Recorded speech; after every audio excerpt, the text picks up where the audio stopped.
Wasalna inda qawli al-muallif rahimahullahu ta'ala wa mutaharrikin wa sakin aw ma fawqa al-kullatain wa ma dunahuma. Qala al-muallif rahimahullahu ta'ala wa mutaharrikin wa sakin, yani anna al-ma' idza khalatathu an-najasah la farqa baina qalilin wa kathirin wa kadzalika wala baina mutaharrikin wa sakin. Idza taghayyara ahadu awsafihi ats-tsalatsah bin najasah sara najisan sawan kana qalilan aw kathiran wa sawan kana sakinan aw mutaharrikan. Jadi anak-anakku rahimani rahimakumullah, air apabila tercampur atau tertimpa oleh najasah, maka apabila berubah salah satu dari sifat-sifat air, apakah itu baunya, rasanya atau warnanya, maka dia berubah menjadi najis. Apakah airnya itu sedikit maupun banyak, ataukah baik itu airnya diam seperti di bak mandi atau di kolam renang atau di kolam ikan, ataukah airnya mengalir, mutaharrik. As-sakin yusama ad-daim, artinya yang tidak bergerak, artinya air tersebut mengendap, tidak mengalir. Maka apabila ada air kolam atau air yang tidak bergerak atau air tergenang tertimpa najis, kemudian ternyata apa? Berubah salah satu dari sifat-sifat air disebabkan karena benda najis tersebut, maka kita katakan apa? Air tersebut menjadi najis. Tidak boleh kita bersuci atau mandi dengan air tersebut. Apa dalilnya? Dalilnya adalah hadis Abi Hurairah radhiyallahu anhu, di mana Rasulullah sallallahu alaihi wasallam bersabda, la yabullanna ahadukum fil ma'id da'im alladhi la yajri thumma yaghtasilu fihi. Tidak boleh di antara kalian kencing di air yang tergenang, yang mana air tersebut tidak mengalir, kata Rasulullah. Kemudian dia mandi di dalamnya atau mandi dengan air tersebut. Hadits rawahu asy-Syaikhan Al-Bukhari dan juga Muslim. Di dalam hadits ini menunjukkan bahwasanya apabila ada air kolam atau air renang atau kolam renang, ya, misalnya ada 20 orang berenang, kemudian semuanya kencing, tiba-tiba airnya berubah jadi kuning, berarti kita katakan apa? Airnya najis. Karena apa? Berubah warnanya karena kencing dari 20 orang tersebut. Namun apabila kolam renangnya itu besar, kemudian yang kencing banyak 20, tapi ternyata apa?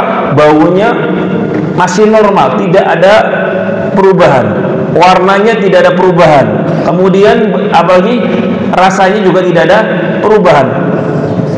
Walaupun 20 orang itu kencing di air kolam yang tergenang, yang tidak mengalir, kita katakan apa?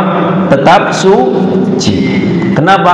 Karena tidak ada perubahan dari sifat-sifat air. Mafhum?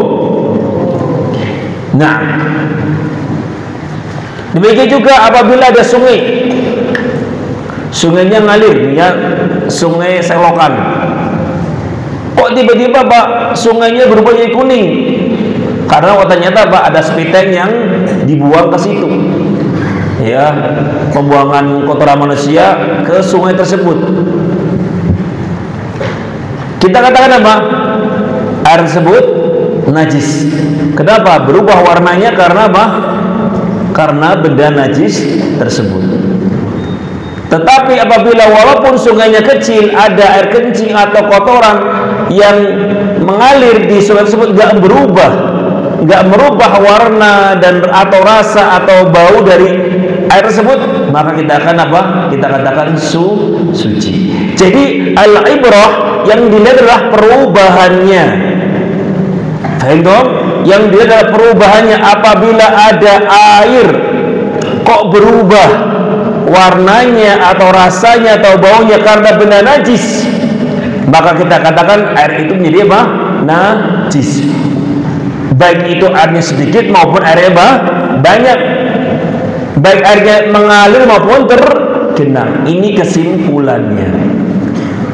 Namun apabila ada benda najis menimpa air kemudian tidak ada perubahan, ya, maka Pak, kita katakan tetap suci. Walaupun airnya sedikit, walaupun airnya tergenang. Sehingga barakallahu ini yang harus menjadikan kita Pak sebagai barometer ukuran air itu najis ataukah tidak.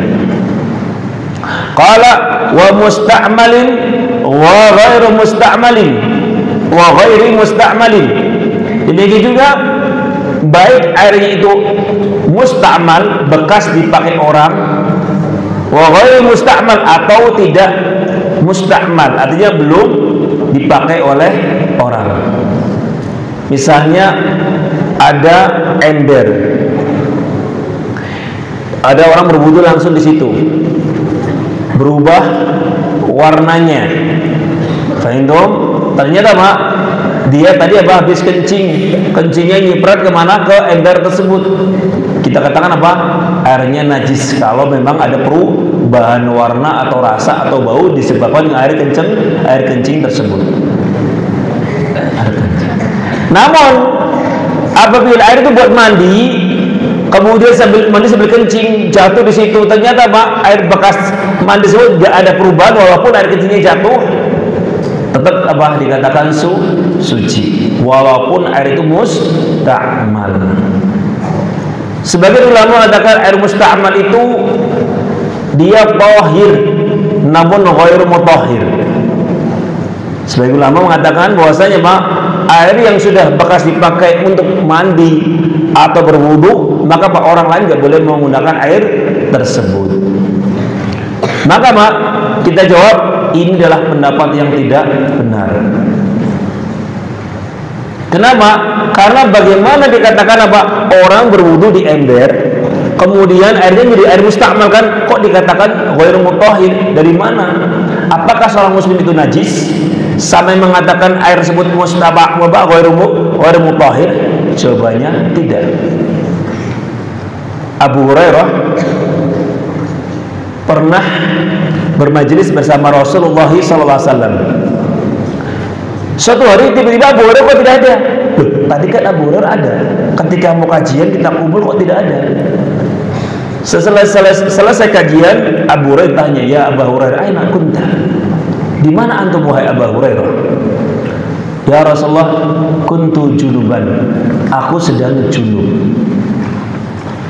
Aku sedang junub. Kemudian Nabi alaihi salatu wasallam, innal muslim la yanjus. Seorang muslim itu badannya enggak najis.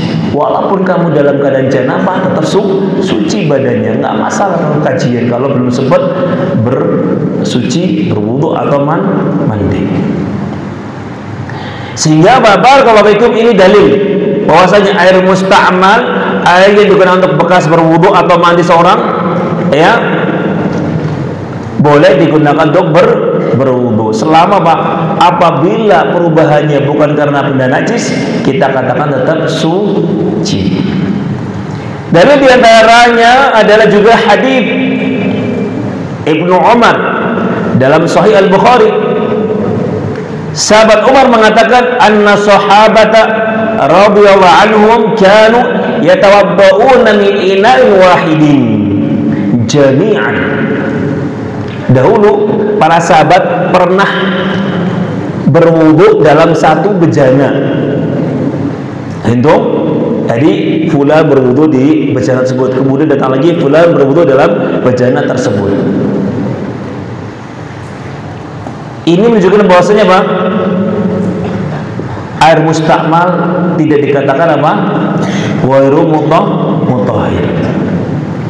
Air mustakmal tetap dikatakan suci dan bisa dipakai untuk bersuci. Dalam riwayat yang lain, kanu akthar min 80 rajulan. Dalam riwayat Anas, beliau mengatakan bejana yang kecil tersebut digunakan untuk berwudu bahkan lebih daripada 80 sahabat menggunakan air tersebut. Airnya apa? Air yang tergenang, air dalam bejana digunakan oleh akthar min 80 rajulan, menunjukkan bahwasanya apa? Air yang mustakmal tetap bisa digunakan untuk bersuci. Mafhum? Nah, kesimpulannya anak-anakku rahimani rahimakumullah, air ada dua macam, ma'un tahir wa ma'un mutanajjisun. Air itu terbagi menjadi dua, air yang tahir dan air yang najis. Air yang tahir selama masih dinamakan air maka dikatakan apa? Suci dan mensucikan. Tetapi kalau ternyata air tersebut ya yang tahir kejatuhan cat berubah menjadi cat airnya misalnya, maka apa? Dia tahir tapi ghairu mutahhir. Tetapi kalau seandainya cuma setetes atau dua tetes nggak sampai merubah seluruh warnanya, maka Pak masih bisa digunakan untuk berwudu atau untuk mandi besar. Adapun jenis kedua adalah air yang ternajisi. Ya, air yang tertimpa benda najis, kemudian apa? Walaupun banyak, walaupun berat-gerak, kalau ternyata air benda najis tersebut telah merubah salah satu dari sifat-sifat air, apakah itu warnanya, baunya atau rasanya, maka kita katakan air tersebut menjadi najis. Mafhum? Nah, kita masuk pada bab atau fasal fi anwa' an-najasat. Qala Asy-Syaukani rahimahullahu ta'ala, wan najasatu hiya ghaidul insani mutlaqan wa bawluhu illa adh-dhakara ar-rabi'a wa lu'abu kalbin wa rawthun wa damu haidin wa lahmu khinzirin wa fima 'ada dhalik khilafun.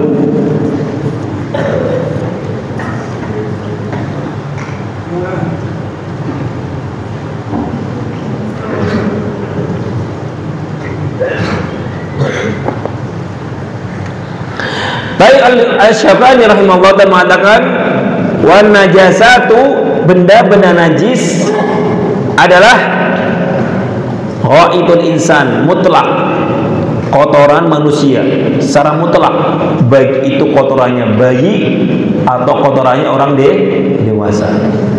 Wa bauluhu, dan juga air kencingnya, kecuali adz-dzakar ar-rabi, kecuali bayi yang masih menyusui. Wa lu'abu kalbin, kemudian jenis yang ketiga apa? Air liur anjing. Wa rawdhun, yang keempat apa? Kotoran. Wa damu haidin, rawdhun adalah kotoran hewan. Wa damu haidin, yang kelima adalah darah haid. Yang ketujuh ke-6 ghaidul insan, baul insan, lu'ab, warad, wadam. Berarti yang ke-6 walahmu khinzirin, yang ke-6 adalah daging babi. Wa fi ma'ada dzal khilafun, adapun selain dari 6 ini maka para ulama berbeda pendapat. Berarti isyarah 6 ini sudah disepakati para ulama kenajisannya, bahwasanya benda-benda tersebut dihukumi najis. Apakah benar? Kita akan kaji. Tapi kita akan mencoba jelaskan. Qala wan najasatu hiya ghaidul insani mutlaqan. Al-muallif rahimahullah taala setelah menyebutkan macam-macam air, sekarang apa? Menuju kepada pembahasan macam-macam najis. Beliau menyebutkan yang pertama adalah apa? Ghaidul insan, kotoran manusia.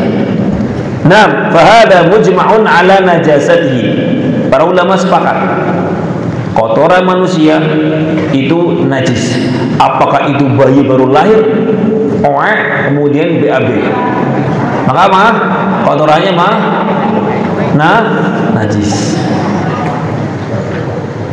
Kemudian apalagi yang dewasa, bayi saja najis, kotorannya apalagi para orang dewasa. Apa dalilnya?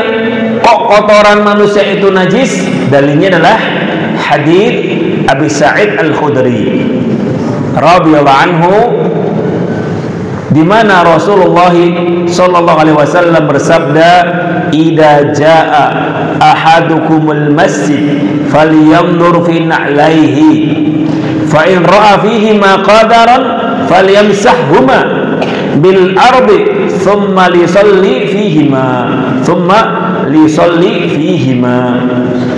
Hadits rawahu Ahmad.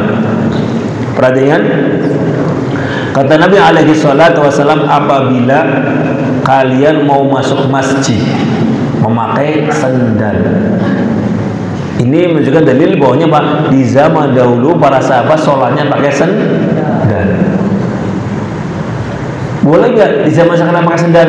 Boleh. Yang penting masjidnya seperti masjidnya Rasulullah. Masjidnya Rasulullah Pak terbuat dari tanah, bawahnya nggak pakai karpet, sehingga gampang dibersihkannya.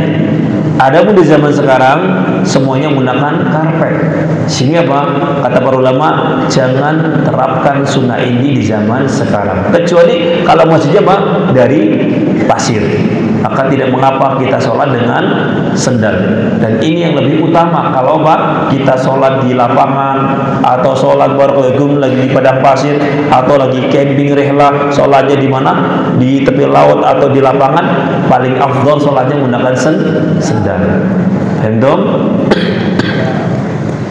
Nah, apabila sholat di zaman sekarang di masjid, maka jangan terapkan sunnah tersebut. Kenapa? Karena akan membuat karpet tersebut menjadi kotor, bau, dan sulit dibersihkan. Tentunya ini akan mengganggu kekhusyuan.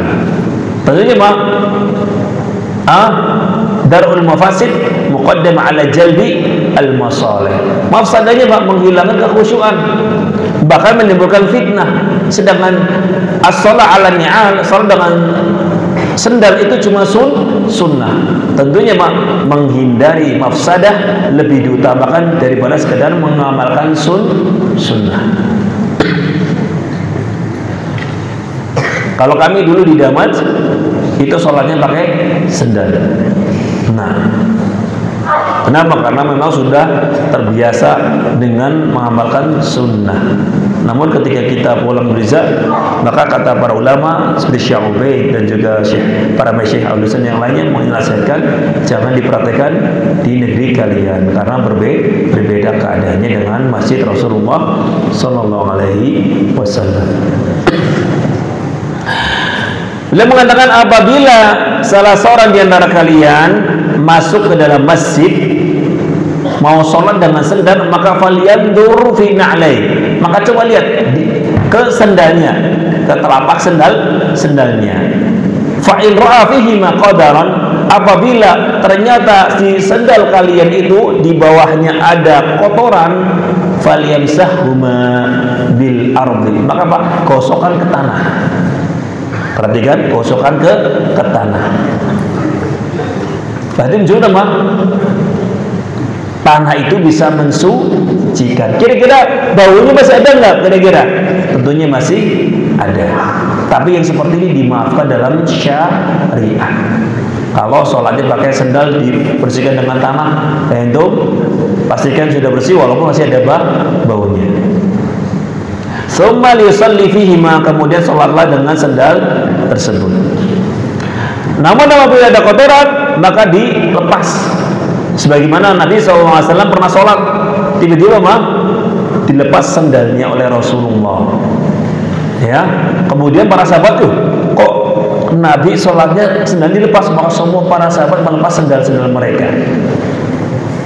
Nah, kemudian setelah sholat Nabi melihat, kenapa kalian kok melepas sendal-sendal kalian? Ya Rasulullah, kami melihat engkau melepas sendal. Barangkali sudah ada turun larangan sholat pakai sendal. Nah, akhbaroni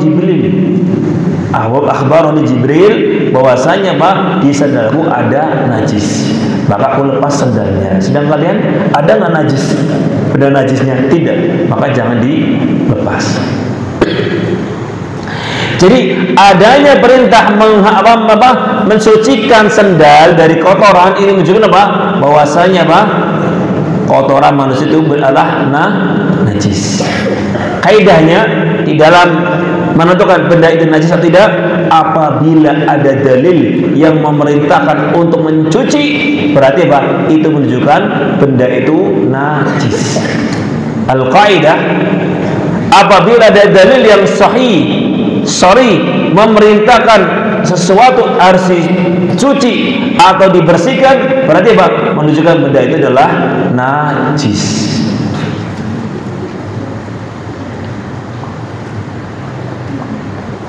Kemudian yang kedua apa tadi?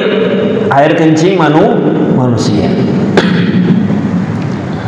Air kencing manusia juga sama, mujma'un ala najasatihi.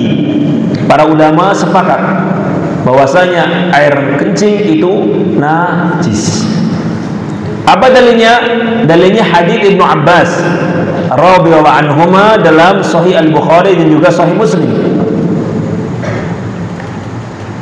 Marra, Ibnu Abbas mengatakan, marra Nabi alaihi salatu wasallam di qabrain. Nabi SAW pernah melewati dua kuburan. Kemudian beliau mengatakan, innahuma la yu'adzaban wa ma yu'adzabani fi kabir. Nabi mengatakan, ini dua penghuni kuburan ini sedang diazab. Tahu nggak? Mereka diazab itu bukan karena dosa besar, karena dosa kecil, dosa yang ringan menurut orang tersebut. Beliau kemudian menjelaskan, amma ahaduhuma fakana yamshi bin namimah. Orang ini kenapa diazab dalam kubur? Karena suka mengadu domba. Jalan ke sana ngadu domba orang, jalan sana ngadu domba. Tahu nggak? Si fulan ngomongin antum, katanya kamu itu hitam, pesek, jelek, hidup lagi. Ayo. Wah, marah. Ketemu si fulan, lan si Alan tadi ngomongin antum, katanya antum tuh miskin, sok gaya loh. Oh iya. Wah, ketemu si Alan sama si fulan berkelahi. Dia senang. Nah, terus berkelahi. Ini namanya an-nami mengadu domba. Jadi orang yang suka adu domba, suka provokasi temannya untuk membenci seseorang, maka dia masuk dalam kategori namimah. Di alam kubur sudah mulai siksaannya. Jadi di neraka disiksa, di alam kubur dia juga disiksa. Wa mathani wa amal akhar fakana la yastatir minal baul. Dalam riwayat fakana la yastanzih min bauli.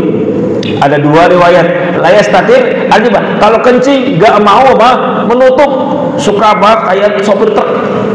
Ya, sopir truk itu kalau kencing menuju ke belakang truk langsung kencing. Orang lewat santai aja. Nah, ini namanya layas tatir. Dalam riwayat layas tanzi. Apa layas tanzi? Ketika dia kencingnya nyiprat-nyiprat ke kaki dan dia tidak peduli. Ini orang yang seperti ini ketika kencing gak peduli dengan cipratan air kencingnya, gak dibersihkan, maka dia akan diazab di dalam alam kuburnya. Demikian juga orang yang kencing tidak menutup aurat.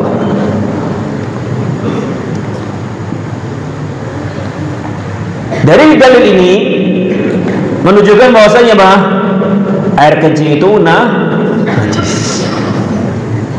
Kemudian illa adzakara ar-rabi'. Nah, di sini para ulama mengkritik Asy-Syaukani, kok bisa dikecualikan? Ya, kenapa kok dikecualikan? Kecuali kalau bayi yang masih kecil, yang masih menyusui. Barakallahu fikum. As-sahih anna baul adzakar ar-rabi yu'tabar najisan, tetap dikategorikan benda najis. Apa dalilnya? Dalilnya adalah hadits Abi As-Samhi radhiyallahu anhu 'inda Abi Dawud wa Nasa'i wa kadzalika ghairihima, anna Nabiya sallallahu alaihi wasallam mengatakan yughsal min bauli al-jariyah wa yurashu min bauli al-ghulam.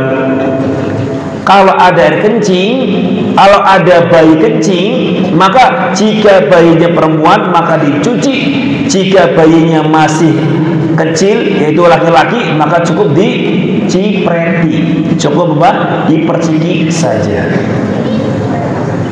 Paham tuh? Nah, kalimat diperciki an-nadah ini menunjukkan maksudnya apa? Ada perintah membersihkan. Kaidahnya apabila ada benda kok disuruh dibersihkan, berarti apa? Menunjukkan benda itu najis. Terus apa yang diambil faedah dari hadis ini adalah apa? Hunaka rukhsah fi kayfiyyati izalati an-najasah. Cuma di dalam hadis ini terdapat faedah adanya keringanan dalam membersihkan najisnya.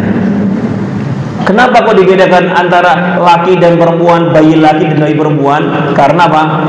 Kalau bayi laki-laki sering digendong kemana-mana, ya, kadang ke masjid, kadang ke masjid. Bayi laki-laki itu jadi kebanggaan di zaman dahulu. Kalau seandainya barakallahu fikum anak ini kencing kemudian harus dicuci bajunya, tentunya akan memberatkan kaum muslimin. Sehingga barangkali ketika ada bayi kecil kemudian dia kencing, maka cukup ambil air dipercikin saja di daerah di daerah yang terkencing. Paham dong? Jadi barakallahu fikum ini adalah rukhsah.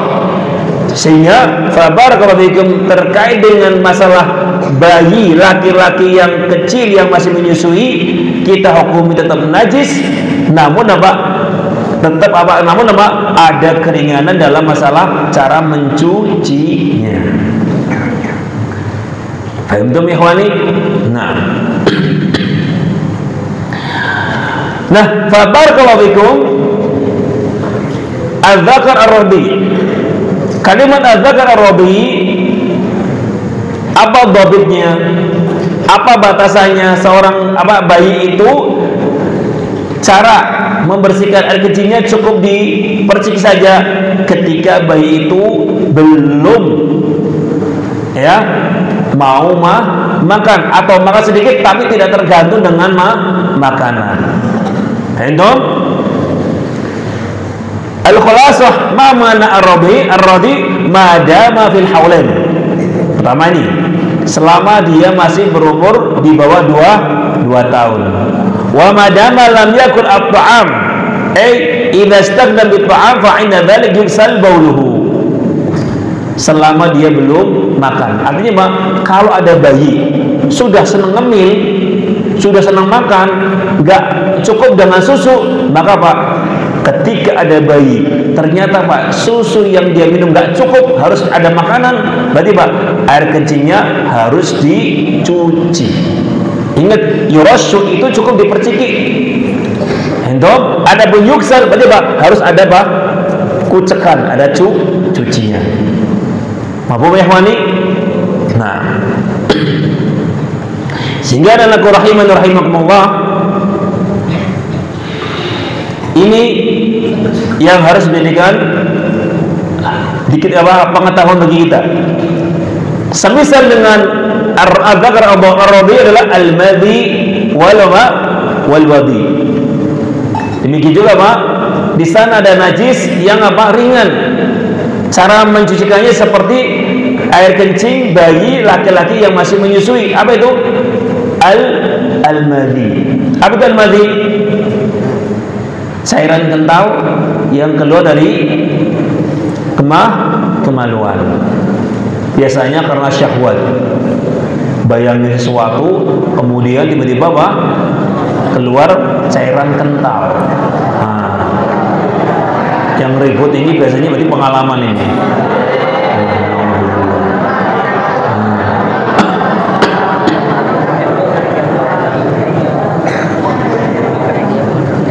Nah, ini hukumnya najis.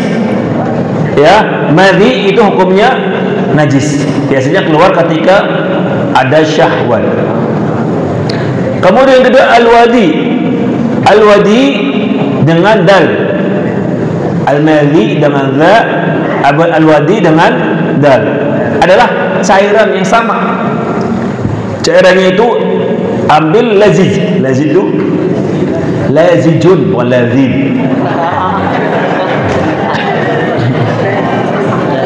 Ya, lazijun. Ya, cairannya kental, lengket. Tapi warnanya apa? Beda, warnanya bening. Ya, keluar ketika apa? Biasanya keluar setelah kencing atau ketika capek. Ini namanya al-wadi. Apa itu al-wadi? Yaitu al-ma yakhruju mana aqiba al-baul atau aqiba khuruj mana atau ya'ti 'inda al-futur atau ya'ti 'inda al-qiyam bi ba'd al-a'mal aw ma asbah dzalik. Biasanya kalau orang kerja keras, capek, barakallahu fikum, biasanya keluar ketika kencing, tiba-tiba apa? Ada satu yang keluar barakallahu fikum setelah air kencing. Nah, itu juga hukumnya apa? Najis. Namun apakah perlu kita cuci ketika misalnya ya ada seorang pemuda naudzubillah bermaksiat mikirin macam-macam keluar madhinya, apakah perlu dilepas dan dicuci? Jawabannya tidak perlu. Kalau ternyata qadar ada madhi keluar dari kemaluan kita, cukup Bapak ambil air, diperciki saja, dibasahin saja, nggak perlu dikucek. Paham? Sehingga dari sini kita memberikan faedah apa? Najis itu ada dua, mughalladhah dan mukhaffafah. Mughalladhah tadi apa? Seperti kotoran manusia. Atau apalagi air kencing manusia selain bayi yang masih menyusui. Adapun mukhaffafah seperti apa? Benda najis dari bayi yang masih kecil yang masih menyusui, yang belum ketergantungan dengan makanan. Kedua apa? Madhi dan wadi. Ini apa? Cara mensucikannya cukup dengan apa? Ar-rash, an-nabah. Diperciki, dibasahin pada bagian yang tertimpa madhi atau wadi atau kencing bayi kecil yang masih menyusui. Mahfum? Ada pertanyaan?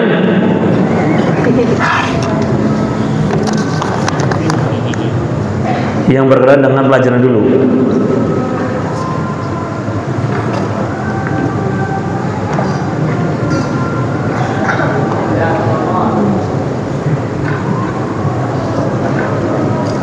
Maksudnya gimana? Mau tanya, kalau kita buang air besar dan kita makan kotoran kita,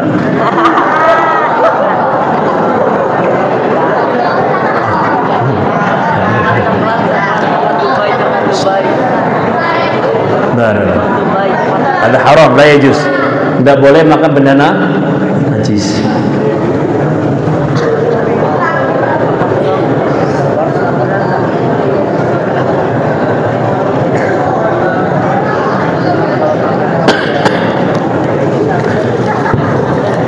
Di bagian footnote, Anda nggak punya buku? Ada yang punya buku footnote-nya? Coba lihat. Ada definisi. An-najasat wa jam'u najasah. An-najasat jama' dari najasah. Wa ya kullu syai'in yastaqdiruhu ahlu at-taba'i as-salimah. Segala sesuatu yang dianggap menjijikan oleh orang-orang yang tabiatnya, kepribadiannya masih sah, masih normal, masih sehat. Kenapa? Seperti orang Syiah Rafidhah itu udah gak normal. Buktinya Pak, ketika ada kotoran walinya langsung diambil kemudian dipusat-pusatkan ke tubuhnya. Ya, itu orang-orang Syiah Rafidhah. Berarti apa? Akali sudah nggak sehat. Wa yatahfadzuna anhu, dan manusia Pak berusaha untuk apa? Menjaga dirinya, ya, menghindari apa? Benda tersebut. Wa yaksiluna athiyab idza asabaha kal qadar wal baul, dan mereka apa? Mencuci pakaian-pakaian mereka apabila tertimpa apa? Benda najis seperti apa? Kotoran manusia atau air kencing. Mafhum?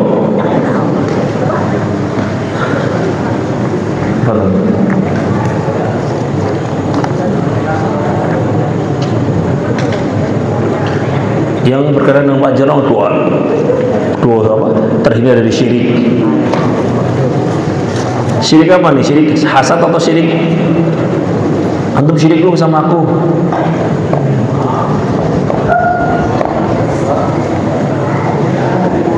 Dua syirik, Allahumma inni a'udzubika an usyrika bihi. Itu tanyakan ke sama gitu ya di bab akidah. Assalamualaikum, apakah boleh sholat pakai sepatu khuf atau kaos kaki? Boleh, ya boleh sekali. Nah, selama apa? Khuf atau kaos kaki tersebut suci.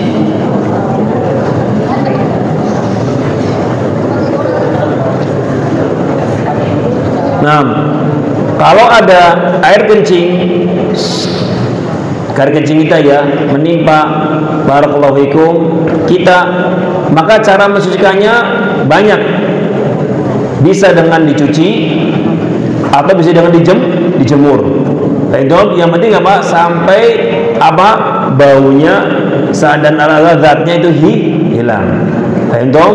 Jadi barakallahu fikum untuk membersihkan air kencing yang menimpa pakaian kita atau mungkin ranjang kita atau mungkin lantai kita, itu Pak bisa dengan berbagai macam cara. Seperti maunya di lapangan ada air kencing misalnya ya, itu tiba-tiba kena matahari terus kan hilang. Bisa dengan matahari, kering oleh matahari, atau kering oleh angin, atau dengan cara disiram, dan ini lebih utama.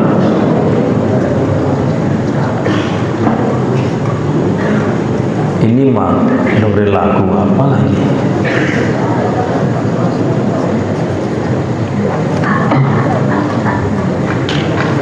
Baik, ini yang pertanyaan yang dijawab adalah yang berkenaan dengan pelajaran. Baik, ikhwani, insyaallah taala kita masuk pada bab masih apa tentang air liur anjing. Apakah air anjing itu najis? Apakah cuma air liurnya, ataukah juga badannya, ataukah barakallahu fikum seluruh daging-dagingnya juga najis? Apa ini?